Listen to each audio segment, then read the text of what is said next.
ईशर सिंह यूं ही होटल के कमरे में दाखिल हुआ, कलवंत कौर पलंग पर से उठी।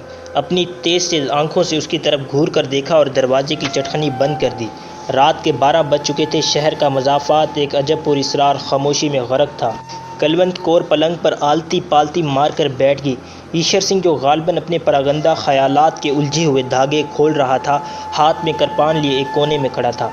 चंद लम्हात इसी खामोशी में गुजर गए। कलवंत कौर थोड़ी देर के बाद अपना आसन पसंद न आया, वो दोनों टांगें पलंग से नीचे लटकाकर हिलाने लगी। ईशर सिंह फिर भी कुछ न बोला। कलवंत कौर भरे भरे हाथ पैरों वाली औरत थी। चौड़े चकले कूले थल थल करने वाले गोश से भरपूर, कुछ ज़्यादा ही ऊपर को उठा हुआ सीना, तेज़ आंखें, बलाई होंठ पर बालों का सिरमई गुबार। थोड़ी की साख से पता चलता था कि बड़े धड़ल्ले की औरत है। ईशर सिंह घोसर न्यौड़ाए एक कोने में चुपचाप खड़ा था। सर पर उसने कसकर बांधी हुई पगड़ी ढीली हो रही थी। उसके हाथ में जो कृपान थामे हुए थे, थोड़े थोड़े लर्जा थे, मगर इसके कदो कदामत और खदो खाल से पता चलता था कि कलवंत कौर जैसी औरत के लिए मौजूद तरीन मर्द है। चंद और लम्हात जब इसी तरह खामोशी में गुजर गए तो कलवंत कौर झलक पड़ी, लेकिन तेज़ तेज़ आंखों को नीचा करके वो सिर्फ इस कदर कह सकी, ईशर सैया। ईशर सिंह ने गर्दन उठाकर कलवंत कौर की तरफ देखा, मगर इसकी निगाहों की गोली की ताब न लाकर मुंह दूसरी तरफ मोड़ लिया। कलवंत कौर चिल्लाई, ईशर सैया, लेकिन फ़ौरन ही आवाज़ भींच ली और पलंग पर से उठकर उसकी जानिब जाते हुए बोली, कहाँ रहे तुम इतने दिन? ईशर सिंह ने खुश्क होंठों पर ज़ुबान फेरी, मुझे मालूम नहीं। कलवंत कौर भुना गई, ये भी मैं कोई जवाब है? ईशर सिंह ने कृपान एक तरफ फेंक दी और पलंग पर लेट गया। ऐसा मालूम होता था कि वो कई दिनों का बीमार है। कलवंत कौर ने पलंग की तरफ देखा, जो अब ईशर सिंह से लबालब भरा था। उसके दिल में हमदर्दी का जज्बा पैदा हो गया। चुनाचा उसके माथे पर हाथ रखकर उसने बड़े प्यार से पूछा, जानी, क्या हुआ है तुम्हें? ईशर सिंह छत की तरफ देख रहा था। उससे निगाहें हटाकर उसने कलवंत कौर से मानूस चेहरे को टटोलना शुरू किया। कलवंत, आवाज़ में दर्द था। कलवंत कौर सारी की सारी सिमट कर अपने भलाई होंठ में आ गई। हाँ जानी, कहकर वो अपने दांतों से काटने लगी। ईशर सिंह ने पगड़ी उतार दी। कलवंत कौर को सहारा लेने वाली निगाहों से देखा। उसके गोश्त भरे कूल्हे पर जोर से धप्पा मारकर सर को झटका देकर अपने आप से कहा, ये कुड़ी या दिमाग ही खराब है। झटका देने से उसके केस खुल गए। कलवंत कौर उंगलियों से उनमें कंघी करने लगी। ऐसा करते हुए उसने बड़े प्यार से पूछा, ईशर सैया, कहाँ रहे तुम इतने दिन? बुरे की माँ के घर। ईशर सिंह ने कलवंत कौर को घूर कर देखा और दफतन दोनों हाथों से उसके उभरे हुए सीने को मसलने लगा। कसम वाहे गुरु की, बड़ी जानदार औरत हो। कलवंत कौर ने एक अदा के साथ ईशर सिंह के हाथ एक तरफ झटका दिए और पूछा, तुम्हें मेरी कसम, बताओ कहाँ रहे? शहर गए थे? ईशर सिंह ने एक ही लपेट में अपने बालों को जोड़ा बनाते हुए जवाब दिया, नहीं। कलवंत कौर चिढ़ गई, नहीं, तुम ज़रूर शहर गए थे और तुमने बहुत सारा पैसा लूटा है जो मुझसे छुपा रहे हो। वो अपने बाप का तुखम न हो जो तुमसे झूठ बोले। कलवंत कौर थोड़ी देर के लिए खामोश होगी, लेकिन फ़ौरन ही भड़क उठी, लेकिन मेरी समझ में नहीं आता, उस रात तुम्हें क्या हुआ? अच्छे भले मेरे साथ लेटे थे। मुझे तुमने वो तमाम गहने पहना रखे थे जो तुम शहर से लूट कर लाए थे। मेरी भफियाँ ले रहे थे, पर जाने एकदम तुम्हें क्या हुआ, उठे कपड़े पहनकर बाहर निकल गए। ईशर सिंह का रंग जर्द हो गया। कलवंत कौर ने यह तब्दीली देखते ही कहा, देखा कैसे रंग पीला पड़ गया? ईशर सैया, कसमें वाहे गुरु की, ज़रूर कुछ दाल में काला है। तेरी जान की कसम, कुछ भी नहीं। ईशर सिंह की आवाज़ बेजान थी। कलवंत कौर का शुबा और ज़्यादा मजबूत हो गया। बलाई होंठ बींचकर उसने एक एक लफ्ज़ पर जोर देते हुए कहा, ईशर सैया, क्या बात है? तुम वो नहीं जो आज से 8 रोज़ पहले थे। ईशर सिंह एकदम उठ बैठा, जैसे किसी ने उस पर हमला किया था। कलवंत कौर ने अपना तंदुमंद बाजू में समेटकर उसने पूरी कुव्वत के साथ भंबोड़ना शुरू कर दिया, जानी, मैं वही हूँ। गुड गुड पा जफ्फियाँ, तेरे निकले हड्डियाँ दी गर्मी। कलवंत कौर ने कोई मजम्मत न की, लेकिन वो शिकायत करती रही, तुम्हें उस रात हो क्या गया था? बुरे की माँ का वो हो गया था। बताओगे नहीं? कोई बात हो तो बताऊं, मुझे अपने हाथों से जलाओ अगर झूठ बोलूं। ईशर सिंह ने अपने बाजू उसकी गर्दन में डाल दिए और होंठ उसके होंठों में गाड़ दिए। मूँछों के बाल कलवंत कौर के नथनों में घुसे और उसे छींक आ गई। दोनों हंसने लगे। ईशर सिंह अपनी सदारी उतारी और कलवंत कौर को शहवानी नज़रों से देखकर कहा, आ जाओ, एक बाजी ताश की हो जाए। कलवंत कौर के भलाई होंठ पर पसीने की नन्ही नंदी बूंदें फूट आईं। एक अदा के साथ उसने अपनी आंखों की पतलियां घुमाई और कहा, चल दफान हो। ईश्वर सिंह ने उसके भरे हुए कूल्हे पर जोर की चुटकी भरी। कलवंत कौर तड़प कर एक तरफ हट गई। ना कर ईश्वर सैया, मेरे दर्द होता है। ईश्वर सिंह ने आगे बढ़कर कलवंत कौर का भलाई होंठ अपने दांतों में दबा लिया और कचाकचने लगा। कलवंत कौर बिल्कुल पिघल गई।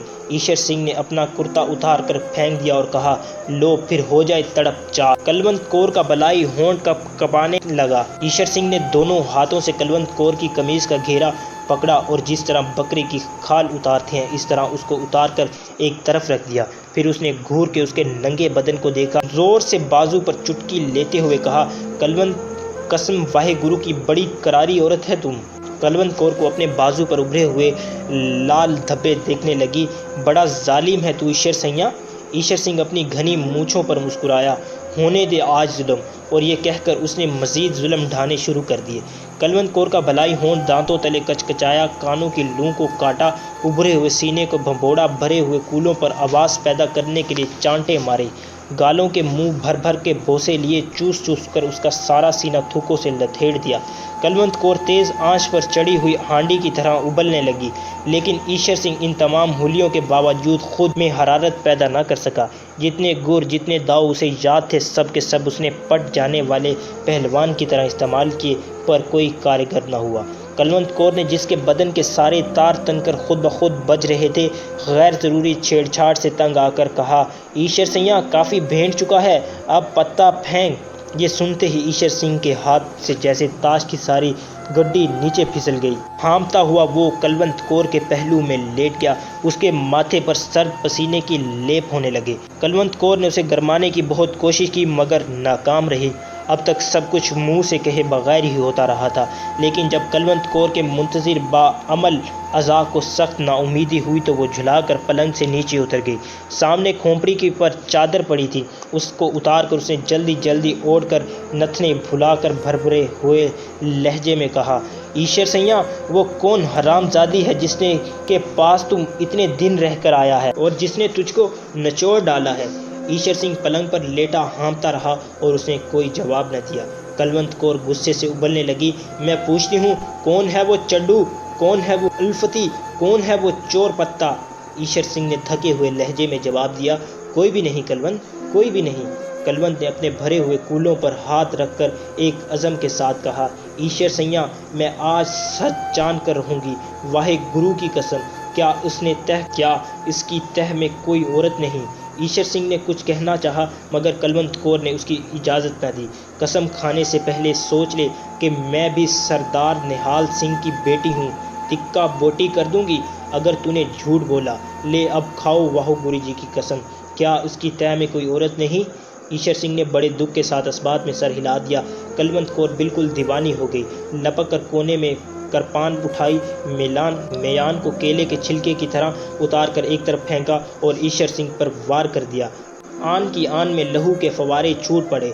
कलवंत कौर की उससे भी तसल्ली न हुई तो उसने वैशी बिल्लियों की तरह ईश्वर सिंह के केस नोच डाले और साथ ही साथ अपनी नामालूम सोट की मोटी मोटी गालियां देती रही। ईश्वर सिंह ने थोड़ी देर बाद नकाहत भरी इल्तजा की, जाने दे अब कलवंत, जाने दे। आवाज़ में बला का डर था। कलवंत कौर पीछे हट गई। खून ईश्वर सिंह के गले में से उड़ उड़कर उसकी मूँछों पर गिर रहा था। उसने अपने लर्ज़ा होंठ खोले और कलवंत कौर के तरफ शुक्रिया और गिले के मिली जुली निगाहों से देखा। मेरी जान तुमने बहुत जल्दी की, लेकिन जो हुआ ठीक हुआ। कलवंत कौर का हसद फिर भड़का, मगर वो कौन है तुम्हारी माँ। लहू ईश्वर सिंह की ज़ुबान तक पहुँच गया। जब उसने उसका जायका चखा तो उसके बदन में से झरझरी सी दौड़ उठी। और मैं भुनी या 6 आदमियों का कत्ल कर चुका हूँ इसकी करपान से।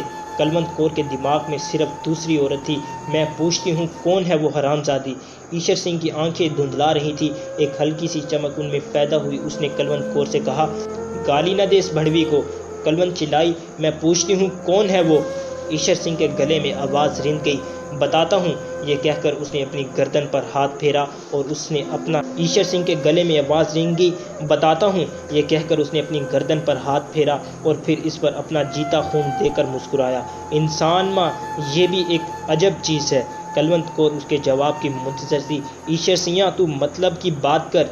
ईश्वर सिंह की मुस्कुराहट उसके लहू भरी मूँछों में और ज़्यादा फैल गई। मतलब ही की बात कर रहा हूँ। गला चीरा है माँ या मेरा, अब धीरे धीरे ही सारी बात बताऊंगा।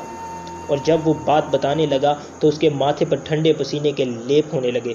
कलवंत मेरी जान, मैं तुम्हें नहीं बता सकता मेरे साथ क्या हुआ। इंसान कड़ी या भी एक अजीब चीज़ है। शहर में लूट मची तो सबकी तरह मैंने भी इसमें हिस्सा लिया। गहने पाते और रुपए पैसे जो भी हाथ लगे वो मैं तुम्हें दे दिए, लेकिन एक बात तुम्हें नहीं बताई। ईश्वर सिंह ने घाव में दर्द महसूस किया और कराहने लगा। कलवंत कौर ने उसकी तरफ तवज्जो न दी और बड़ी बेरहमी से पूछा, कौन सी बात? ईश्वर सिंह ने मूर्छों पर जमते हुए लहू को फूंक के जरिए से उड़ाते हुए कहा, जिस मकान पर मैंने धावा बोला था इसमें 7 आदमी थे। 6 मैंने कत्ल कर दिए इसी कृपान से जिससे तूने मुझे छोड़ा। से सुन, एक लड़की थी बहुत सुंदर, उसको उठाकर मैं अपने साथ ले आया। कलवंत कौर खामोशी से सुनती रही। ईश्वर सिंह ने एक बार फिर फूंक मारकर मूंछों पर लहू को उड़ाया। कलवंत जानी, मैं तुमसे क्या कहूँ, कितनी सुंदर थी। मैंने उसे भी मार डालता, पर मैंने कहा नहीं ईश्वर सिंह, कलवंत कौर को तो हर रोज़ मज़े लेता हूँ, ये मेवा भी चख कर देख लूँ। कलवंत कौर ने सिर्फ इस कदर कहा हूँ और मैं उसे कंधे पर डालकर चल दिया। रास्ते में ये कह रहा था कि रास्ते में नहर की पटरी के पास थोड़ की झाड़ियों तले मैंने उसे लिटा दिया। पहले सोचा कि फेंटूं, लेकिन फिर ख्याल आया कि नहीं। ये कहते कहते ईश्वर सिंह की ज़ुबान सूख गई। कलवंत कौर ने थूक निकलकर अपना हलक तर किया और पूछा, फिर क्या हुआ? ईश्वर सिंह के हलक से बामुश्किल ये अल्फाज निकले, मैंने पत्ता फेंका, लेकिन उसकी आवाज़ दब गई। कलवंत कौर ने उसे झंझोड़ा, फिर क्या हुआ? ईश्वर सिंह ने अपनी बंद होती आंखें खोली और कलवंत कौर के जिस्म की तरफ देखा, जिसकी बोटी बोटी धड़क रही थी और वो मरी हुई थी, लाश थी, बिल्कुल ठंडा गोश्त। जानी, मुझे अपना हाथ दे। कलवंत कौर ने अपना हाथ ईश्वर सिंह के हाथ पर रखा, जो बर्फ़ से भी ज़्यादा ठंडा था।